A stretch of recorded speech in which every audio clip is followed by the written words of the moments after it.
convidar a doutora Bruna para chegar aqui, para conversar com a gente a partir de agora e tirar todas as suas dúvidas e ver todas as suas sugestões. Também, se você quiser falar alguma coisa, fique à vontade aqui à TV Portal Fluminense. Seja bem-vindo, doutora. Boa tarde. O que você disse para mim que estava em reunião no hospital agora à tarde? O que você tem para passar para a gente de novo, de informação? Daniel, primeiro, obrigada por poder passar para a nossa população o que vem acontecendo na nossa cidade. É o seguinte, eu sou médica trabalho na prefeitura, né, mas não sou responsável por essa área de doenças contagiosas do tipo que está sendo essa. Não sou infectologista, mas sou médica responsável pela atenção básica, que seria a rede de primeiro atendimento aos nossos usuários da cidade, CF. Eu já trabalho nisso há 7 anos e, por isso, me pediram para começar a frequentar a reunião que foi no Rio essa semana, na segunda-feira, a primeira reunião destinada a nós da área da saúde, para poder tomar algumas medidas e algumas soluções mais enérgicas que foi colocado em prática ao longo dessa semana que a gente está vendo por aí. Aí, representando todos os meus colegas, com certeza, e também aos enfermeiros, técnicos de enfermagem, todo mundo que trabalha no hospital. Ontem eu conversei com a Elaine, que é a enfermeira do hospital, responsável pela área técnica do hospital, para poder disponibilizar para todos os funcionários de primeiro atendimento, que seria, no caso, a porta de entrada, que é o PU, um equipamento adequado para atendimento a esses pacientes que possam estar com suspeita de coronavírus. A princípio, o PU é onde a gente recebe todo mundo, né? Então, assim, não tem como fazer uma triagem exata sobre quem tem e quem não tem a doença antes da gente ter confirmação por um exame. E aí eu pedi que ela protegesse o máximo, que ela conseguisse a equipe do PU, que vai estar de frente diariamente, ajudando a população nesse combate à doença, e eu acho que eu fui atendida. Que bom, né? Lutando pela classe das pessoas que vão nos representar, nos representar ajudar, lá. De primeiro momento, a gente pode começar do começo, né, para falar a verdade. O que é o Covid-19? O que é o coronavírus? O coronavírus é um vírus que já existia, né? O corona já é um vírus antigo e agora ele sofreu mutações. A gente não sabe o que levou a essas mutações e transformou, né? Está ocasionando essa pandemia no mundo inteiro, causando muita gente preocupações, com toda razão, e causando todo esse estresse emocional na população pelo fato da gente não ter uma cura, né? Não ter uma cura ainda aprovada e comprovada para a doença, e pelo fato de se propagar de forma muito rápida e as pessoas estão perdendo o controle nessa área aí da prevenção. Algumas pessoas falam que vacinas serão geradas ou que está perto de achar uma cura para o coronavírus. Nesse momento, isso é improvável. Nesse primeiro momento, isso é improvável. Isso aí eu acho que é coisa para daqui a um ano. Então, existe um tempo... Existe um tempo, assim, para aprovar a vacina, que eu até li um artigo ontem sobre isso, falaram que em 90 dias talvez conseguiriam uma vacina, mas essa vacina tem que ser feita, né? Tem que ser produzida, e ser produzida em larga escala para distribuição mundial. Então, eu acho que nos próximos 6 meses, assim, a gente não vai ter nada a respeito disso. Eu vi Isso algumas coisas também sobre vacinas de outras gripes poderiam ser usadas para o Covid. Isso é totalmente improvável. Isso é improvável, assim como eu também ouvi falar que vacina de cachorro e de gato, tem uns... vacina de cachorro e de gato podia ser feito porque protegia contra o corona, isso também é mito. São coisas que às vezes as pessoas acabam compartilhando, e nisso tudo o que eu queria te perguntar é exatamente sobre isso. A gente sabe que a mídia tem um poder muito forte disso tudo. A gente vê as grandes mídias falando do Covid sem parar, e aí acaba causando um terror na população muito grande. O que é mito, o que é verdade? Tem necessidade de ter esse desespero tão grande quanto a gente tem visto aí? Olha, eu acho que tem. Assim, não um desespero de, meu Deus, vai morrer todo mundo, mas um desespero de consciência. Se eu não fizer a minha parte, eu posso deixar que um outro sofra porque eu não fiz a minha parte.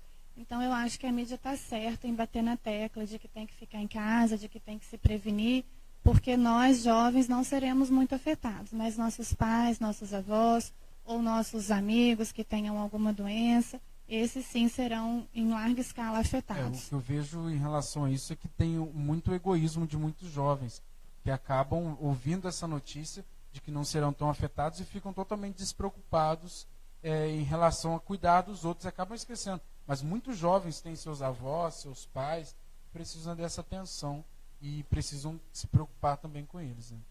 Com certeza. Eu acho que não cabe a mim, não cabe ao enfermeiro, não cabe ao técnico de enfermagem, eu acho que cabe a todo mundo. Não interessa se é novo, se é velho, se é criança, se é gestante. Eu acho que todo mundo tem que fazer a sua parte agora, principalmente aqui em Bom Jesus, onde a gente ainda não tem nenhum caso confirmado, mas que já há casos suspeitos, há casos de pacientes internados no hospital com suspeita.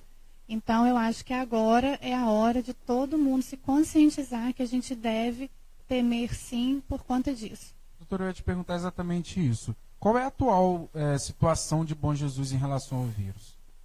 Isso aí eu sei que é uma coisa que sempre vai gerar muita polêmica, né? Porque é um assunto que fica o pessoal querendo descobrir, querendo investigar, mas hoje eu estive em contato com a enfermeira do hospital e ela me falou que hoje tem 3 pacientes internados com suspeita. Esses pacientes, um internou hoje e 2 foram internados ontem. Esses 2 de ontem já foram colhidos o exame e o de hoje será colhido segunda-feira, porque como é um laboratório do Rio, isso aí só é feito em dia útil, né, durante a semana. Aí esses que foram colhidos o exame ontem, teremos o resultado deles na segunda-feira. E o de hoje será colhido o exame na segunda-feira. Então a gente vai ter nos próximos dias a resposta se tem algum caso confirmado na cidade ou não. Por enquanto são só casos suspeitos. Isso, por enquanto são casos suspeitos, não há nada confirmado, os pacientes estão em isolamento, com as regras lá do Ministério da Saúde, tudo direitinho, mas por enquanto não há nenhum caso confirmado. Nós temos algumas perguntas que nós vamos passar para você agora. Vocês também que estão nos acompanhando, pode fazer suas perguntas neste momento. Nossa produção vai passando para nós aqui ao decorrer do programa. Vamos lá. Primeira pergunta que eu acredito que é muito pertinente realmente. O vírus já vem aí se alastrando desde janeiro deste ano. A gente teve muitas notícias em fevereiro e nós estamos em março, precisamente no dia 15 ou 18, que começou a movimentação aqui na cidade. Como que o serviço público, como é que a rede municipal se preparou para isso? Eu acho que a Secretaria Municipal de Saúde já está em contato com a Secretaria Estadual de Saúde desde quando começou a chegar o vírus no país. O primeiro caso confirmado no Brasil, se eu não me engano, foi dia 26 de fevereiro, ou seja, é muito recente. E hoje a gente tem menos de um mês desse caso confirmado, a gente já tem mais de 1.000 casos confirmados no dia de hoje, dia 21. Então, as regras e as orientações da Secretaria Estadual de Saúde já vêm sendo passadas para a Secretaria Municipal desde então. E, assim, as primeiras medidas que eu sei que, por eu trabalhar até dentro da prefeitura e trabalhar e conhecer o pessoal do hospital, já trabalhei muito tempo no hospital, o que eu sei que no momento está sendo feito é que o governo, a rede estadual, junto com a rede federal, liberou aí alguma verba para novos leitos. Então, nós teremos 50 novos leitos no hospital a partir de semana que vem e será aberto mais 13 leitos de UTI. E qual a importância disso? Nossa, hoje em dia a nossa UTI tem 15, 16 leitos contando SUS com particular, ou seja, é muito pouco e quem já precisou de UTI na cidade sabe como é difícil conseguir uma vaga. Seja por AVC, por acidente, por pneumonia, problemas do dia a dia. E aí hoje, com essa pandemia instalada, se a gente precisar de mais leitos, onde nós vamos colocar esses pacientes? Não há um local. Por isso, foram aí disponibilizados 13 novos leitos para UTI. Esse local, o paciente que vai precisar de UTI, ele vai precisar de um ventilador. e isso é a maior preocupação, porque é difícil, tanto no mundo inteiro a gente está vendo isso, né? Dificuldade para conseguir ventilação mecânica nos grandes hospitais, imagina na nossa cidade. Por isso a importância da conscientização da população. A gente tem uma pergunta que vou me aproximar um pouquinho para poder ler melhor. É uma pergunta da Adriana Pimentel. Se saiu o resultado do enfermeiro do hospital, qual é o resultado? Não, o resultado do enfermeiro não saiu. Ele colheu o exame ontem e aí o resultado dele vai sair também segunda-feira. A princípio ele tinha sido considerado até um caso descartado por algumas situações que levaram a isso, mas ele, por ser profissional de saúde, por ter os sintomas, ele fez o exame e o exame dele deve ser o resultado segunda-feira também, porque foi feito ontem. Você falou dos sintomas. Quais são os sintomas que as pessoas apresentam e quais são os sintomas que alguém apresentar deve ser levado para o PU? Os sintomas são de uma gripe comum que a gente está acostumado. Febre, dor de garganta e tosse geralmente seca. Se os sintomas persistirem, se houver queda do estado geral, prostração, aí ou a febre não melhorar com o uso de Tilenol ou Novalgina, a pessoa deve procurar o pronto-socorro. E também se houver algum tipo de desconforto respiratório, falta de ar, insuficiência respiratória, aí deve procurar o pronto-socorro. Aí a gente está falando do grupo de risco, mas também dos jovens em geral? De todo mundo. Tá? Qualquer pessoa que sentir esses sintomas, a princípio, devem ser tratados em casa, se os sintomas forem leves. Se os sintomas não melhorarem, a pessoa deve procurar o pronto-socorro. Entendi. Então a gente tem muitas dúvidas que as pessoas deixaram para nós aqui, para nós trazermos para você. Você também que está assistindo a TV Portal Fluminense nesse momento na sua casa, vai trazendo esses relatos. Uma pergunta que eu achei interessante, vamos dizer assim, um pouco boba, a gente sabe qual é a resposta, mas eu queria que você discorresse sobre isso para a gente entender melhor. Mas o Covid-19, o coronavírus, pode matar? Com certeza, ele mata, a gente vê hoje em dia, né? É uma coisa nova. Então, a gente está vendo o maior índice de morte em idosos, população acima de 60 e 70 anos, tá? Tem um índice de 15% de óbito, essa população. E pessoas com aquele pessoal do grupo de risco, cardiopatas graves, diabéticos descontrolados, gestante, imunocomprimidos, paciente imunocomprometido.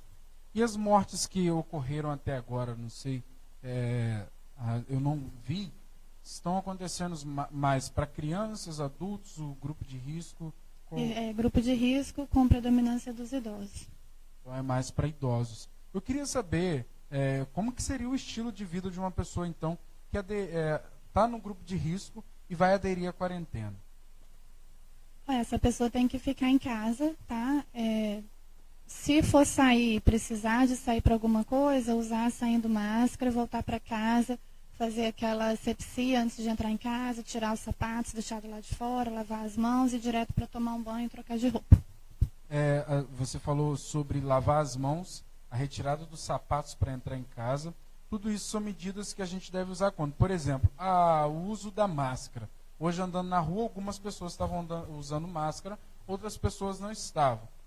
Nós estamos agora dentro do estúdio, nós não estamos usando máscara, mas lá fora a gente faz o uso. Como é que a gente consegue entender onde que nós devemos usar, onde é melhor não usar? Na verdade, eu acho que as pessoas estão muito apavoradas, né? Eu acho que é a palavra mais certa, e aí todo mundo está usando máscara, mas a recomendação da Organização Mundial de Saúde é que máscara seja utilizado para pacientes com sintomas gripais, ou para pacientes que já são portadores da doença, ou para pacientes do grupo de risco. Porém, a gente nunca vai saber se eu sou um assintomático, você é um assintomático, então eu acho que é por isso que está todo mundo usando máscara, porque a doença pode se manifestar de forma assintomática. Eu acho também uma coisa que a gente vê, às vezes causa um medo nas pessoas, é que o exame para o positivo do vírus, ele demora alguns dias. Como que você vai saber, então, tendo os sintomas, como é que a gente consegue saber, a prefeitura vai conseguir emitir um positivo ou negativo para essas pessoas. Como é que acontece esse movimento? Isso daí é parte da vigilância epidemiológica, né? Tem o pessoal responsável por isso. Quando chega alguém suspeito no hospital, o enfermeiro, a equipe do hospital entra em contato com a vigilância epidemiológica. Esse pessoal da vigilância epidemiológica, junto com o pessoal que colhe o material, vai até o paciente para colher o material e enviar lá para onde tem que ser mandado. Sendo que esse paciente suspeito, se ele for um paciente que vai ficar em casa, ele tem que ficar em isolamento. É aconselhável não dormir em quarto com outras pessoas, não compartilhar utensílios. Eu aconselho, na verdade, ele ficar em casa sozinho, se ele for um paciente que não precisa de internação.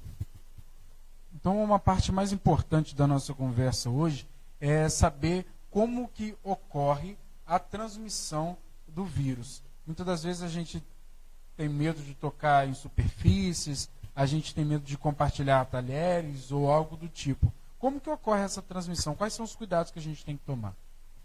Essa transmissão, a maioria das vezes, é por via aérea, né?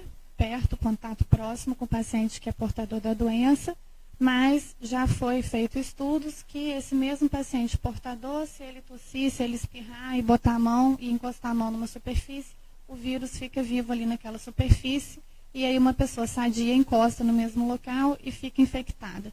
Porque na maioria das superfícies o vírus vive mais de um dia. Por exemplo, em papéis e madeira e plástico, ele vive cerca de 4 a 5 dias, ou seja, a superfície que a gente mais toca, que são, né, madeira, papel e plástico. Então, daí a gente vê o motivo que está ouvindo toda hora falar na televisão para lavar as mãos, para passar álcool gel, por conta disso. Mas, então, sabendo que ele fica nessas superfícies até 4, 5 dias, a coleta de lixo, por exemplo, como é que a gente age? Você pode colocar seu lixo para fora? Você vai receber uma sacola do delivery, como a gente receitou aqui, de fazer essa entrega. Como é que você age, então, em relação a essas coisas?